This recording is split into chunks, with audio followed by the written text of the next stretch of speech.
étudiants, étudiantes de la première année universitaire, maths sup, maths spé, ainsi que des écoles préparatoires aux écoles supérieures, les classes préparatoires aux écoles supérieures. Je vous propose un exercice, résoudre l'équation du premier ordre différentiel du premier ordre aux coefficients non constants. Voilà. Alors, qu'est-ce qu'on va faire? Solution de l'équation homogène, donc c'est l'équation sans second membre. Voilà. Donc on peut la transformer séparation des variables. Nous allons aboutir à cette équation. Logarithme népérien de y, mais en valeur absolue, égale 3 logarithme de x en valeur absolue plus 1 sur x2 plus k. K c'est une constante, toujours réelle. Voilà. Alors, donc, la solution de l'équation sans second membre est égale à l'exponentielle 3 logarithme x en valeur absolue plus 1 sur x2 plus k. Autrement dit, c'est C, parce que 3 logarithme x, c'est logarithme de x à la puissance 3, mais en valeur absolue. Donc, ça va faire cx à la puissance 3 en valeur absolue, multiplié par e exponentielle sur 1 sur x au carré. Pourquoi je fais C? Parce que je prends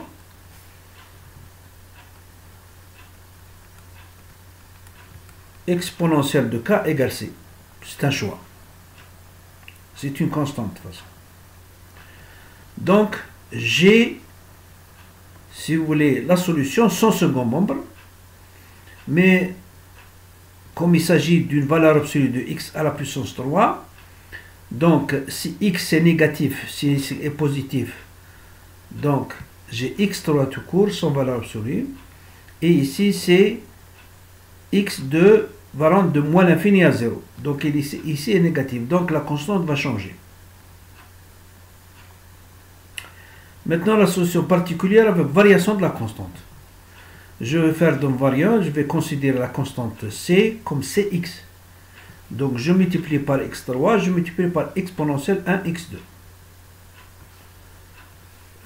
La valeur absolue, j'en tiens compte par la suite.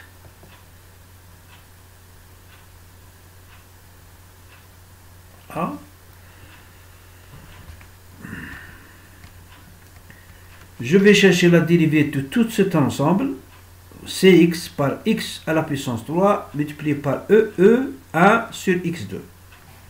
Voilà la dérivée. C'est très important, il ne faut pas que vous vous trompez. J'aboutis donc à c'x par x à la puissance cubique multiplié par l'exponentielle de 1 sur x2 égale 1. Autrement dit, je vais intégrer la primitive de c' de x et cx et la primitive de cet ensemble e, parce que e 1 sur x2, je le transfère sur le numérateur, ça veut dire moins 1 sur x2. Ça, qu'est-ce que ça me rappelle? Ça me rappelle u', eu. U' c'est quoi? U', c'est la dérivée de moins 1 sur x2.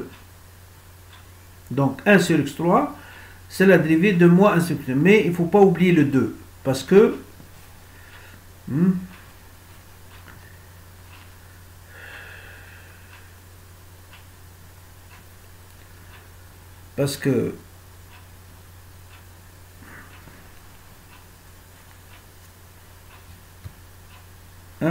un sur x2, la dérivée est égale à quoi? À 2 sur x3. Donc 1 sur x3, c'est la dérivée de 1 demi. Donc 1 sur x3, c'est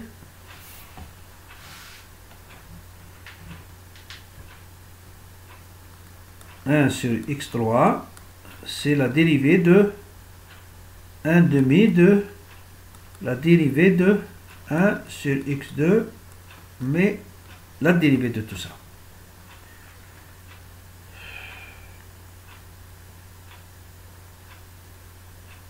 Voilà.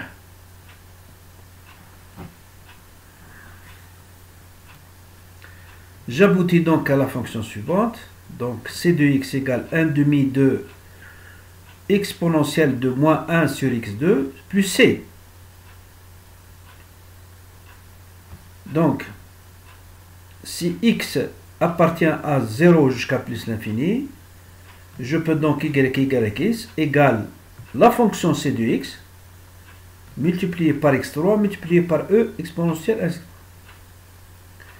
Si maintenant x est négatif, je vais avoir x3 sur 2 plus c2 exponentielle de moins sur x2.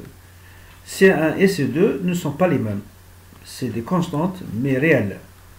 C1, C2, c'est des constantes réelles. Je vous remercie de votre attention.